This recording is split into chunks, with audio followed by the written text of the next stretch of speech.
నమస్కారం. ఏదైతే ఏప్రిల్ 6వ తారీఖున పెద్ద దస్తగీర్ హత్య ఉదంతం రాష్ట్రంలో ప్రజల్లో ఒక పెద్ద చర్చగా మారింది.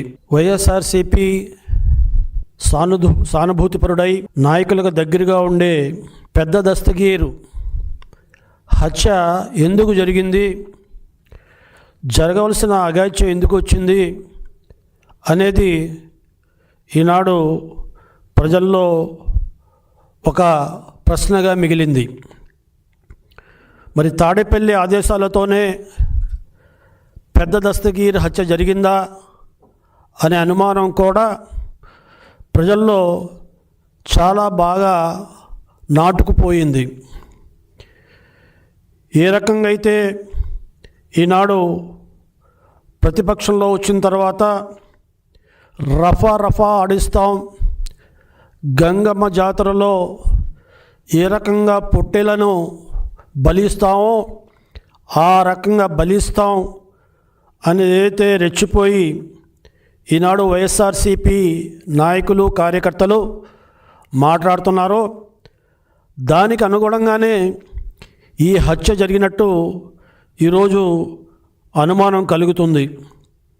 ఎందుకంటే ఈనాడు ఏదైతే ఏప్రిల్ 6వ తారీఖున హత్య జరిగింది, ఏప్రిల్ 7వ తారీఖున సాక్షి దినపత్రిక వైఎస్ఆర్సీపీ ప్యాంప్లెట్ అయిన సాక్షి దినపత్రికలో గంజాయి ముఠాలో దారుణ హత్య, గంజాయి మత్తులో దారుణ హత్య, డ్రగ్స్కు బానిసైన యువత అనే ఒక బ్యానర్తో మరి వార్త పొడగవిప్పిన గంజాయి ముఠా అనే పేరుతో మరి దీంట్లో వార్త రాయటం జరిగింది.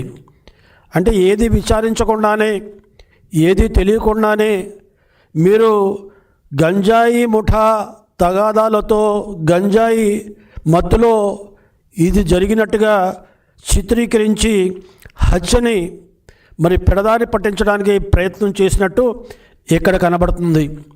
ఏ రకంగా అయితే ఆనాడు వివేకానంద రెడ్డి హత్య జరిగినప్పుడు వారు గుండెపోటుతో మరణించారని సాక్షి దినపత్రికలో ప్రచురించారో, మరి తర్వాత గుండెపోటు కాదు గొడ్డలిపోటు అని చెప్పి మరి చంద్రబాబు నాయుడు గారి చేతిలో గొడ్డలి పెట్టి ఇది మరి చంద్రబాబు నాయుడు గారి కుటుంబం చేసినట్టుగాను చంద్రబాబు నాయుడు చేసినట్టుగాను ఏ రకంగా అయితే చిత్రీకరించారో అదే రకంగా ఈరోజు మరి ఎవరైతే పెద్ద దస్తగీర్ హత్యని కేవలం ఇది గంజాయి ముఠా మత్తులో జరిగింది కొట్లాట హత్యని చూపెట్టడానికి ప్రయత్నం చేసింది.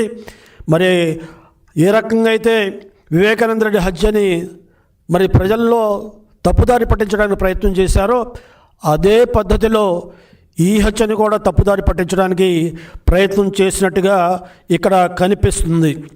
ఈరోజు మరి ఎవరైతే హత్య చేశారో వివేకానంద రెడ్డిని హత్య చేశారని నిందారోపణలు ఉన్నాయో మరి అవినాష్ రెడ్డి గారు ఆనాడు ఏ రకంగా అయితే వివేకానంద రెడ్డి గారి మరి మరణం తర్వాత ఆయనని మరి ఏ రకంగా అయితే ఆయన వివేకానంద రెడ్డి గారు నివాళులు అర్పించారో అదే రకంగా ఈనాడు పెద్ద దస్తగీర్ హత్య ఉదంతంలో ప్రధాన నిందితుడైన నిత్యానంద రెడ్డి ఈయన కడప డిప్యూటీ మేయర్గా కూడా చేశారు.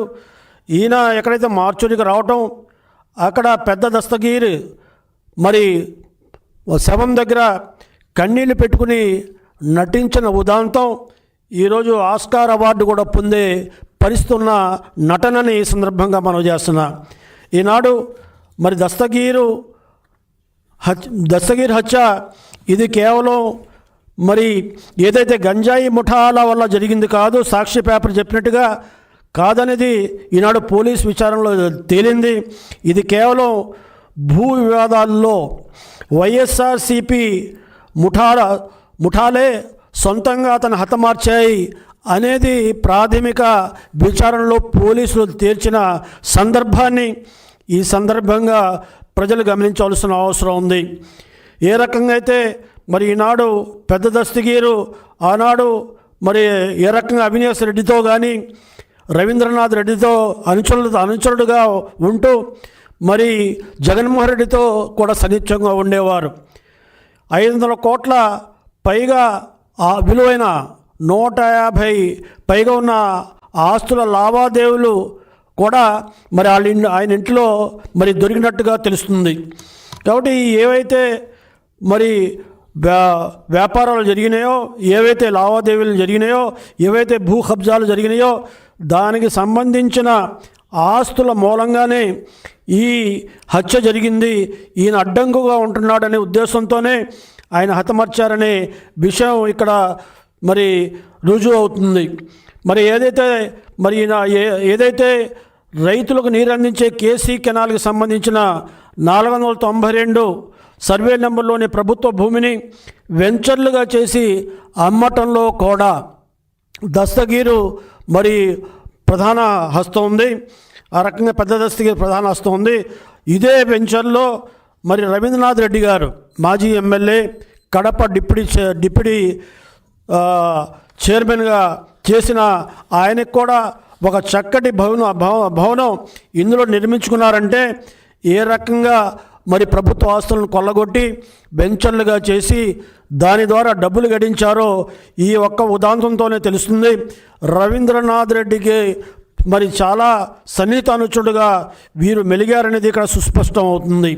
కాబట్టి ఏవైతే లావాదేవీలు జరిగినాయో మరి ఆ లావాదేవీల్లో ఈయన అడ్డంకుగా ఉన్నాడు, ఆ లావాదేవీలకు సంబంధించిన వ్యవహారంలో ఇతను కలిసి రావట్లేదు అనే ఉద్దేశంతోనే ఈనాడు 150కు పైగా దస్తావేజులు ఏవైతే ఈనాడు పెద్ద దస్తగిరింట్లో దొరికినాయో 500 కోట్ల విలువ చేసే మరి ఆస్తుల యొక్క దస్తావేజులని సమాచారం తెలుస్తుంది. కాబట్టి ఇవన్నీ కీలకమై ఆ ఆస్తులు మరి వాళ్ళు రాబట్టుకోవడానికి అడ్డుగా ఉన్న దస్తగిరిని ఈ రకంగా హత్య చేసి ఉంటారనే విషయాన్ని ఈనాడు ప్రజల్లో చర్చగా ఉందనే విషయాన్ని ఈ సందర్భంగా గమనించాలి. ఇది వైఎస్ఆర్సీపీ అనుసరిస్తున్న మరి మర్డర్ల ప్రక్రియ. ఇది వివేకానంద రెడ్డి గారిని హత్య చేయటం, ఆయన కేవలం అడ్డంకుగా ఉన్నాడు, అధికారానికి ఇబ్బంది కలిగిస్తున్నాడు, పార్టీకి ఇబ్బంది కలిగిస్తున్నాడు అనే ఉద్దేశంతో మరి ఏ ఉద్దేశంతో ఆనాడు హత్య చేశారో మనందరికీ తెలుసు.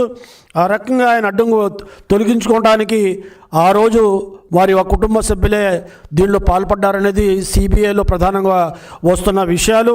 ఇది ఈనాడు మరి వైఎస్ఆర్సీపీ యొక్క మరి నైజం అనేది విషయాన్ని కూడా సందర్భంగా గమనించాలి. కాబట్టి అధికారం కోసం, ధనం కోసం కుటుంబ సభ్యులనే కాకుండా పార్టీకి సంబంధించిన నాయకులని, కార్యకర్తలను కూడా హతమారుస్తారనేది ఈ పెద్ద దస్తగీరు ఉదాంతం వల్ల మనకు అర్థమవుతుంది.